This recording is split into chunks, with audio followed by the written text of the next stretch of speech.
One day, Edward was talking to Trevor when Douglas steamed by. He was pulling a train of heavy coal trucks. "Come on, Edward. Stop gossiping in the sun when there's work to be done."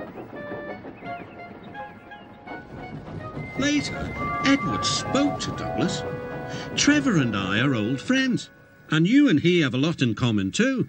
"Och, aye," quizzed Douglas. "And what'd that be?" "Scrap," said Edward quietly. Douglas gasped. "Don't mention that word. It makes my wheels wobble." "It does the same to Trevor," replied Edward. "He was being sent to the scrapyard, but the vicar and I saved him, and now he's really useful again. Even so, the Fat Controller certainly does need another steam engine here." "Aye, and quickly," sighed Douglas. That night, Douglas was still working. He had taken the midnight goods train to a station at a faraway part of the island where only the diesels work.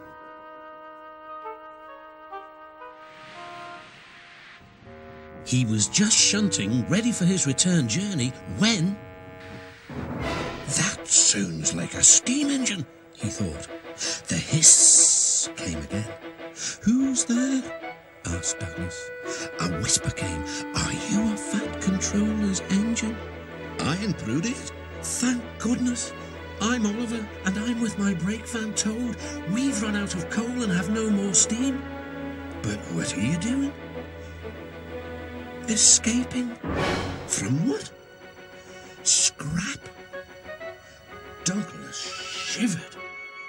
Then he remembered Edward's story about saving Trevor. "I'll be glad to help you," he said. "It'll have to look as if you're ready for scrap, and I'm taking you away." The drivers and firemen agreed to help too. Everyone worked fast. "No time to turn around," panted Douglas. "I'll run tender first. Come on."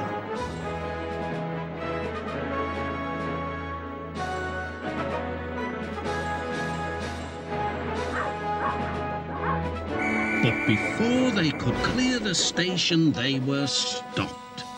"Aha!" exclaimed the foreman. "A Great Western engine and a brake van too. You can't take these." "Ah, but they're all for us," said Douglas's driver. "See for yourself." The foreman looked all over Oliver. "Seems in order." "Right, away, guard."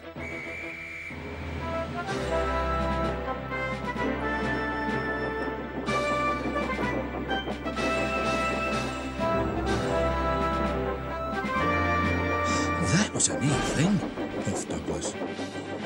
"We've had worse," smiled Oliver. And they forged ahead.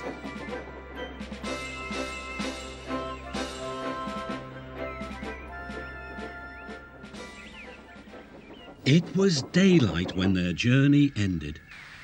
"We're home," cried Douglas. "Shh," said his driver. "There are the works. We'll find a place for Oliver."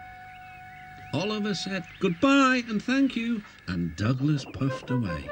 The next day, Douglas told the other engines all about Oliver. "The Fat Controller will have to know," said James. "Douglas should tell him at once," added Gordon. "Well, here he is," said a voice. "Now, what's this all about?" "Beg pardon, sir, but we do need another engine." "Yes, sir," ventured Gordon. "A steam engine, sir." "I'm afraid that unless one is saved from scrap, there's little hope." "But, sir," burst out Douglas, "one has."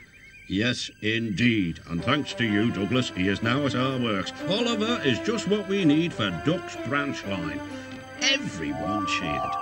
Now Oliver and Toad are mended and painted in full Great Western colours. Duck and Oliver are happy on their branch line. The others laughed at first and called it the Little Western.